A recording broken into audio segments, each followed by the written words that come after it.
छत्रपती संभाजीनगरातील बस स्थानकाची परिवहन मंत्र्यांकडून अचानक पाहणी करण्यात आली। सिडको बस स्थानकातील स्वच्छतागृहाची दुरवस्था झालेली आहे। परिवहन मंत्री प्रताप सरनाईकांचा पारा त्यामुळे चढला।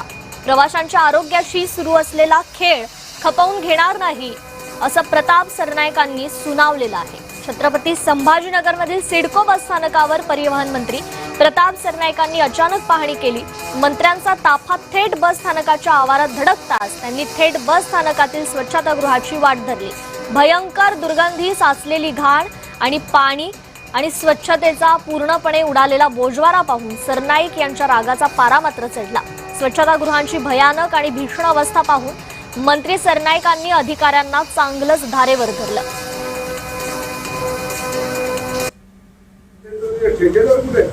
ठेकेदाराची माणसं कुठे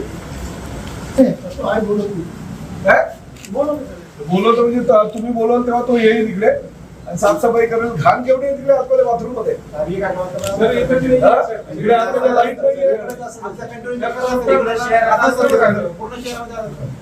फक्त पैसे घेण्यासाठी जास्त आज बाहेर पुरी घालायची निरीक्षक बरोबर नाही लक्ष काही काम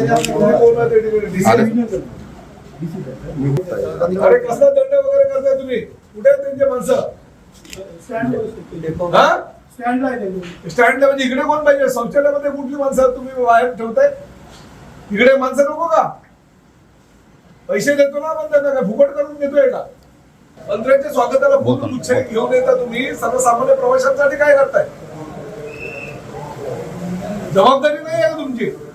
हा मग एवढी घाणेरड आहे ते।